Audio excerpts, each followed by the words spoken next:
Assalamualaikum warahmatullahi wabarakatuh. Hai adik-adik yang hebat, apa kabar? Yuk kita belajar bersama. Jika kalian merasa video ini bermanfaat, jangan lupa subscribe dan klik juga tombol loncengnya ya. Dan pastikan kalian like dan share ke teman-teman kalian. Semoga bermanfaat. Adik-adik, sebelum melakukan kegiatan belajar, pastikan kalian sudah membantu orang tua menyiapkan alat tulis dan berdoa sebelum belajar.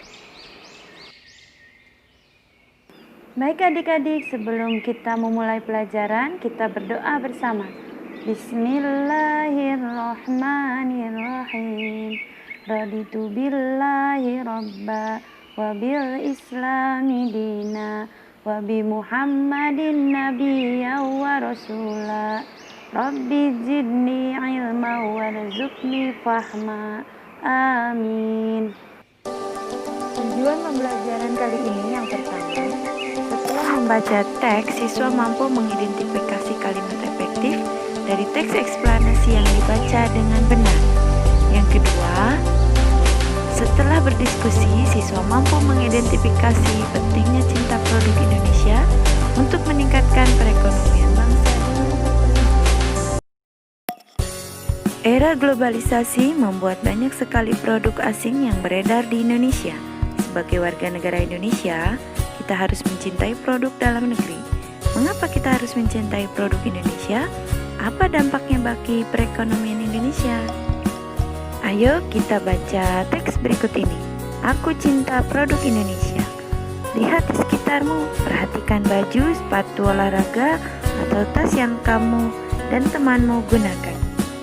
Tentu saja, sebagian dari kalian yang memakai banyak barang-barang produksi luar negeri dengan berbagai merek terkenal, terutama kalian yang tinggal di kota-kota besar. Apakah barang-barang yang kalian pakai ada yang dibuat di dalam negeri? Banyak loh baju-baju, sepatu-sepatu, atau tas-tas produksi dalam negeri yang kualitasnya sama, bahkan lebih baik dari barang sejenis produksi luar negeri. Globalisasi membawa kemudahan dalam pertukaran produk. Kemajuan teknologi memotong berbagai biaya yang dibutuhkan dalam pengiriman produk ke negara lain.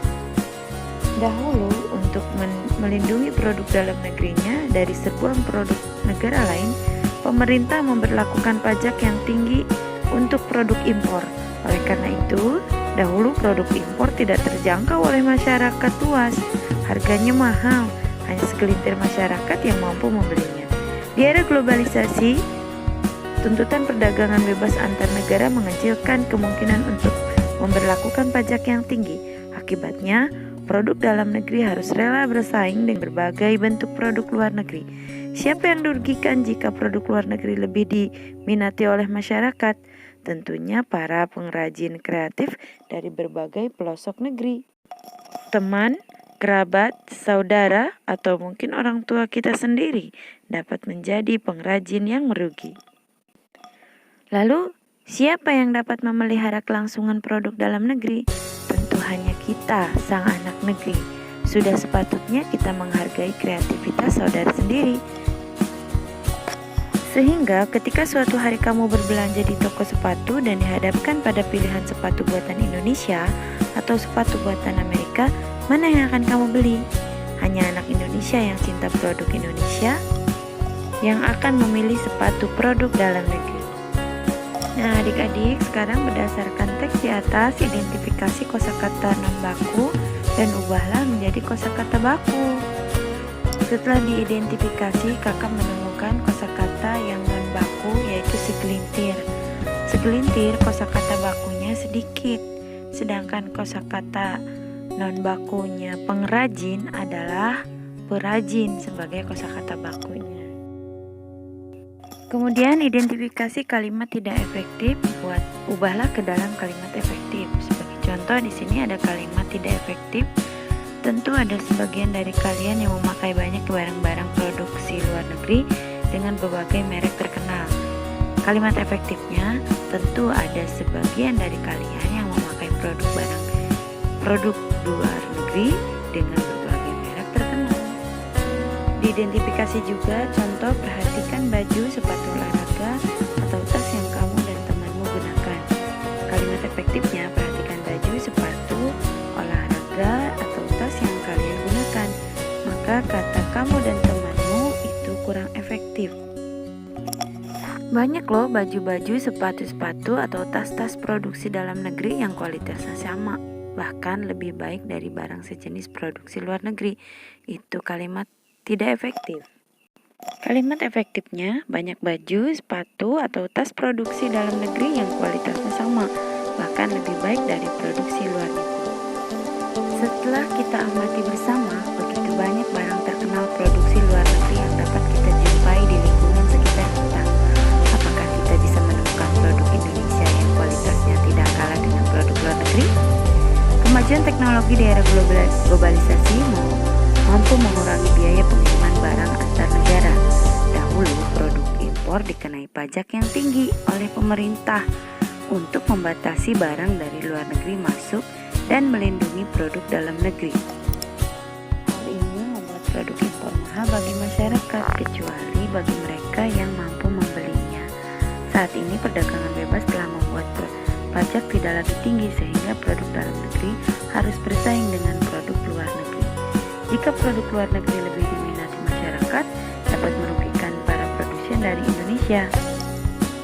Kita harus lebih menghargai kreativitas produk dalam negeri. Mari kita diskusikan beberapa pertanyaan berikut. Yang pertama, mengapa kita harus cinta produk Indonesia?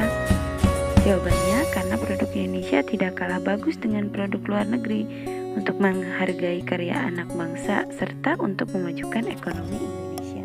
Yang kedua, apa contoh tindakan dari cinta produk Indonesia?